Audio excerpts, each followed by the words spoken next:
आदर के साथ शहीदों को श्रद्धांजलि दी। भगत सिंह जी, सुखदेव, राजगुरु, उन लोगों को कल के दिन फांसी दी गई थी।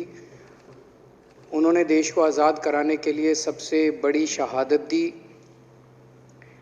अध्यक्ष महोदय, मुझे बेहद खुशी है कि वैसे तो हम सब लोग सभी शहीदों को नमन करते हैं, सभी स्वतंत्रता सेनानियों का आदर करते हैं, लेकिन उन सभी स्वतंत्रता सेनानियों में एक तरह से दो चमकते सितारे हैं, बाबा साहब अम्बेडकर और भगत सिंह। दिल्ली सरकार ने ये निर्णय लिया है कि बाबा साहब अम्बेडकर और भगत सिंह जी की तस्वीरें सभी दिल्ली सरकार के दफ्तरों में लगाई जाएंगी। कुछ दिन पहले पंजाब सरकार ने भी ये निर्णय लिया है कि पंजाब सरकार के भी सभी दफ्तरों में भगत सिंह और बाबा साहब अम्बेडकर की तस्वीरें लगाई जाएंगी। जब से ये ऐलान किया गया है, मैं तो सोच रहा था कि हमारे विपक्ष के साथी इसके ऊपर हमें बधाई देंगे, तारीफ करेंगे कि बहुत अच्छा निर्णय लिया गया। शुक्रिया।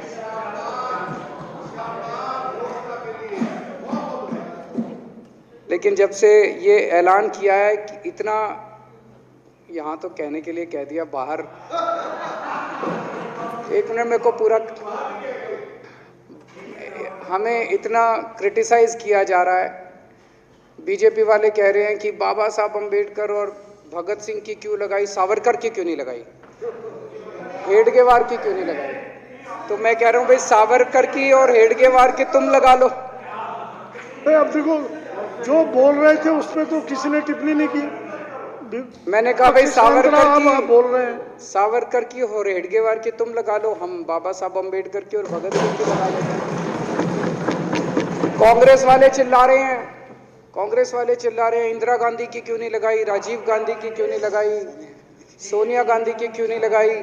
तो हम कह रहे हैं भाई इंदिरा गांधी की तुम लगा लो, हम तो बाबा साहब अम्बेडकर की और भगत सिंह की लगाएंगे।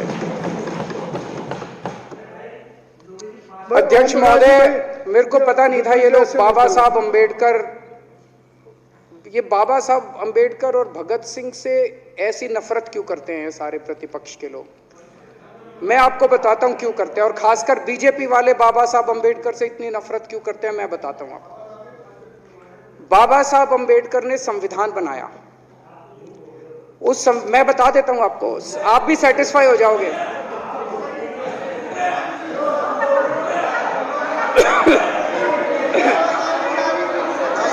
सुन के चले जाना।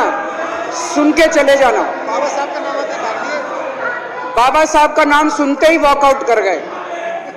बाबा साहब का नाम भी नहीं सुनना चाहते। बाबा साहब अम्बेडकर का नाम सुनते ही सुन तो लो।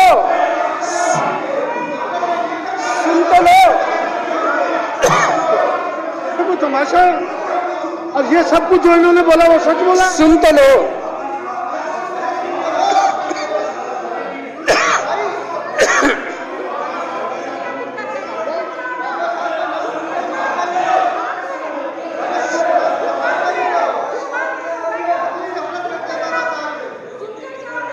बाबा साहब अम्बेडकर ने, सदस्यों से प्रार्थना कर रहा हूं, अध्यक्ष महोदय, बाबा साहब अम्बेडकर ने, मुख्यमंत्री जी बोल रहे हैं, डिस्टर्ब ना करें प्लीज।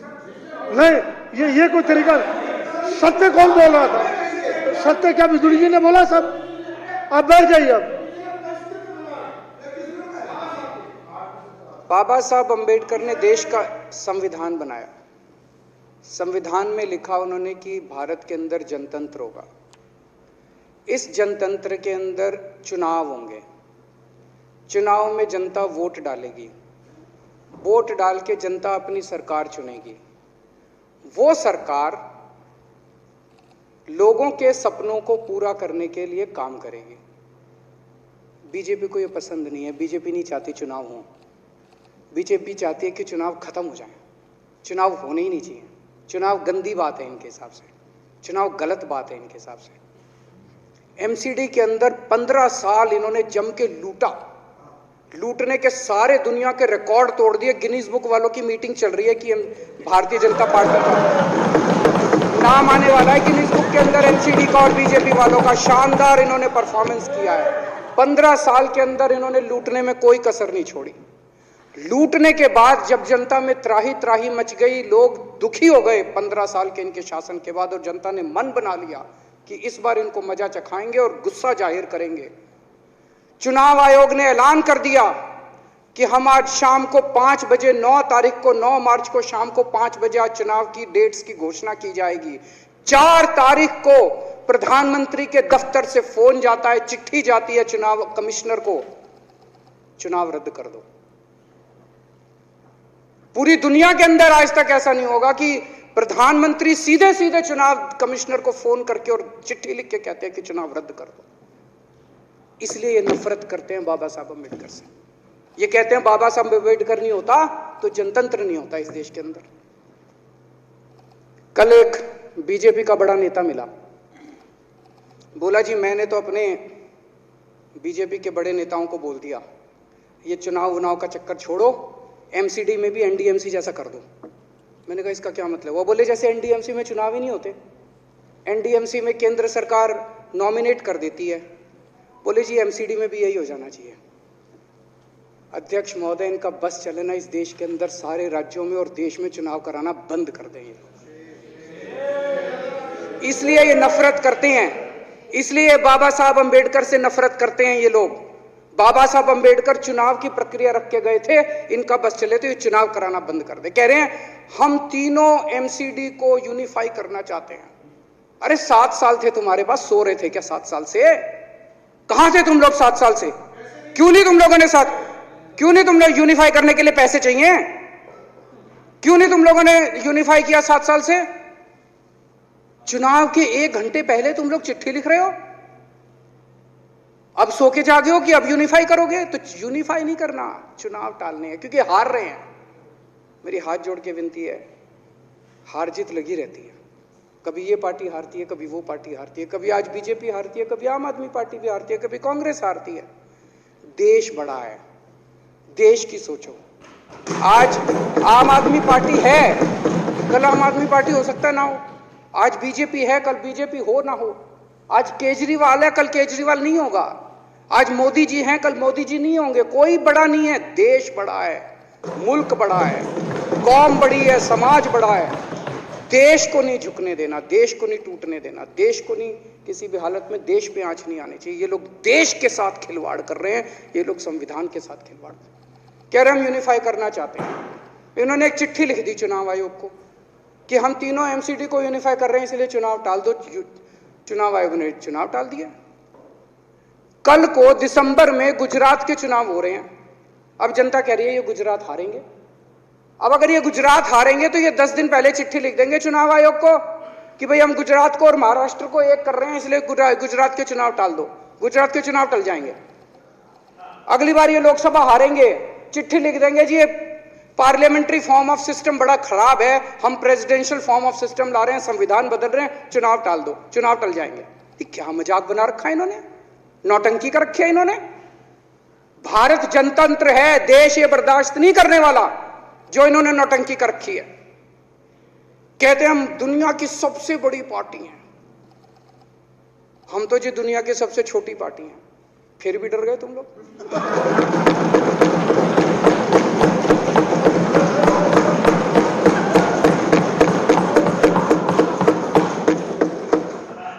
दुनिया की सबसे बड़ी पार्टी दुनिया की सबसे छोटी पार्टी से डर के भाग गई।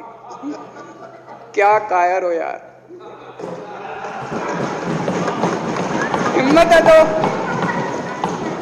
है तो चुनाव लड़के दिखाओ बीजेपी वालों, मान जाएंगे तुम। हिम्मत है तो चुनाव लड़के दिखाओ। कहते हो 56 इंच का सीना है, नहीं तो मान लो 56 इंच का सीना नहीं है, झूठ। नहीं तो मान लो कुर्ते के नीचे 56 इंच का सीना नहीं है, झूठ है ये। कल मैंने देखा, आपको भी बुरा लगा, मैं आपके कमरे में जब चाय पीने आया, आपने मेरे साथ अपना दुख शेयर किया कि जब एलजी साहब ने भाषण शुरू किया, ये सारे खड़े हो गए नारे लगाने। क्या कश्मीर फाइल्स टैक्स फ्री करो, और पीछे से 2 जने कह रहे थे दारू की दुकानें बंद करो। अब इनको भी नहीं पता आज नारे किस चीज के लगाने, ऊपर से आया तो था ऊपर से आया तो था। तो 2 जने कह रहे थे दारू की दुकान बंद करो, आगे वाले कह रहे थे कश्मीर फाइल्स टैक्स फ्री करो, फिर दूसरे वाले ने कहा बे आज कश्मीर वाला नारा लगाना है। तो जैसे रैलियां होती हैं उसमें कुछ टीवी वाले माइक लगा देते हैं कि हाँ जी किस लिए आए हो, तो वो यूं यूं देखता है किस लिए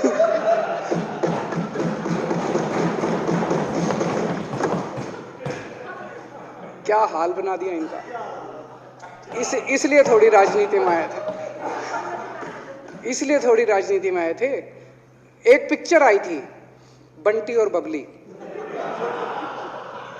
उस पिक्चर में एक सीन था, कुछ लोग एक नेता के घर के सामने जाते हैं, हमारी मांगे पूरी करो, हमारी मांगे पूरी करो। नेता बाहर आता कहता है क्या मांगे हैं, तो सारे एक दूसरे की तरफ, इनको पता ही नहीं क्या मांगे। आज सारे देश की सारी भारतीय जनता पार्टी एक पिक्चर के पोस्टर लगा रही है गली गली में जाके। पूरी सारी भारतीय जनता पार्टी देश में एक पिक्चर के पोस्टर लगा रही है। इसलिए राजनीति करने आए थे, पिक्चरों के पोस्टर। अपने बच्चों को क्या जवाब दोगे? घर जाके बच्चे पूछेंगे पापा क्या काम करते हो? पिक्चरों के पोस्टर लगाता हूं।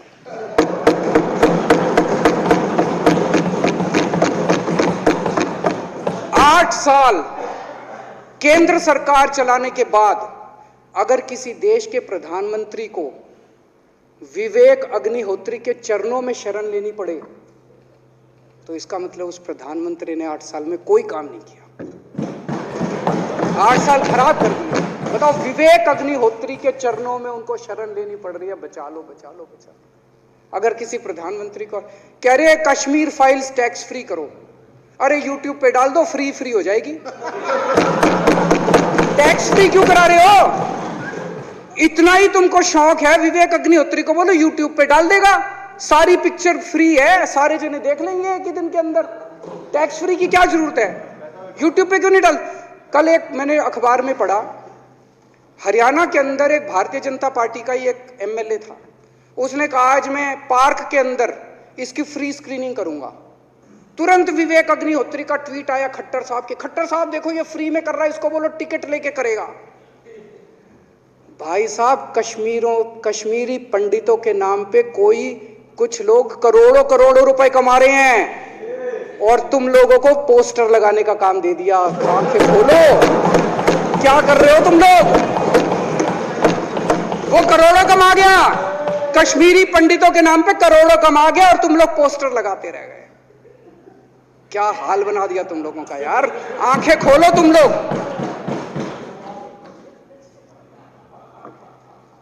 भेड़ बकरियों की तरह हाँक रखा है पूरे बीजेपी वालों को, भेड़ बकरियों की तरह हाँक रहे हैं। एक दिन बोले 3 का कृषि कानून लेके आए हैं, बहुत शानदार है, और फिर नीचे मैसेज आया भाई सारे जने तारीफ करो मोदी जी की। सारे बोले वाह मोदी जी वाह, क्या मास्टर स्ट्रोक है।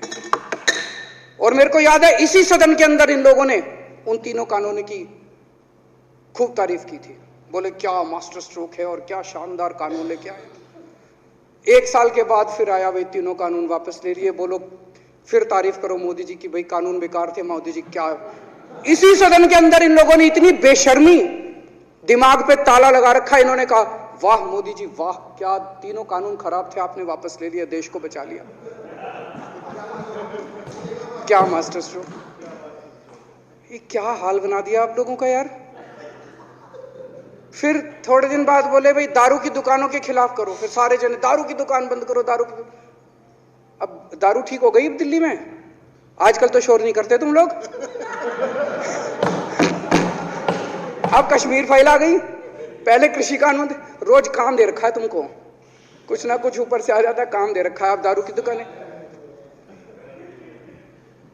मेरा एक ही निवेदन है मेरे बीजेपी के साथियों से, आप तो अपने ही हो, आप तो सब मेरे छोटे भाई, बड़े भाई, बिदुरी साहब तो बड़े भाई हैं मेरे, आप तो सारे अपने हो यार। थोड़ा सा देश के बारे में सोचो यार, थोड़ा देश के बारे में सोचो।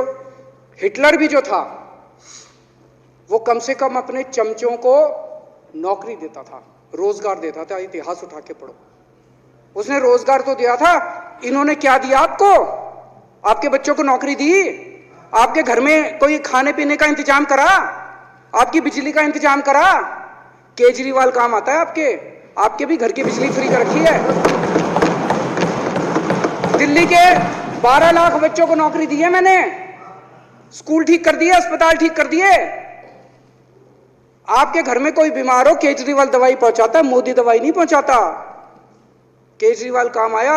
मैं बीजेपी के सारे कार्यकर्ताओं से कहना चाहता हूं, थोड़ा सा दिमाग खोलो। बीजेपी के सारे सपोर्टर्स को कहना चाहता हूं, थोड़ा सा दिमाग खोलो। ये भेड़ चाल बंद करो, भेड़ बकरियों की तरह हाँक रहे हैं ये आपको, ये सब बंद करो। दिमाग खोल के सारे जने बीजेपी छोड़ के आम आदमी पार्टी में आ जाओ।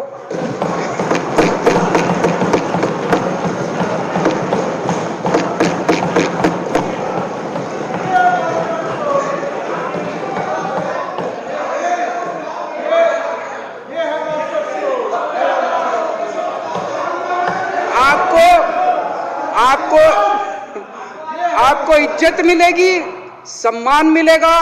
आपसे कतई झूठे नारे नहीं लगवाएंगे। राष्ट्र निर्माण में आपको साथ लेंगे हम, राष्ट्र निर्माण करेंगे आपके साथ मिलकर। ये पोस्टर भी नहीं लगवाएंगे झूठी फिल्मों के।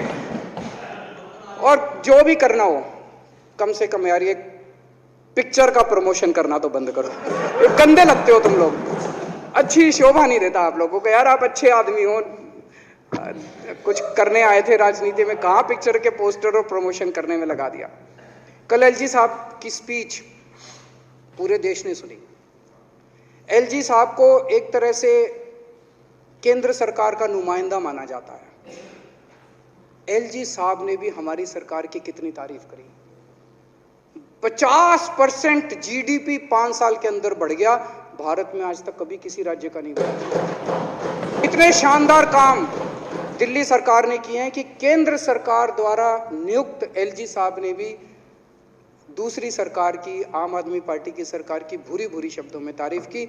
मैं एलजी साहब का बहुत बहुत शुक्रिया अदा करना चाहता हूं और इस धन्यवाद प्रस्ताव का समर्थन करता हूं।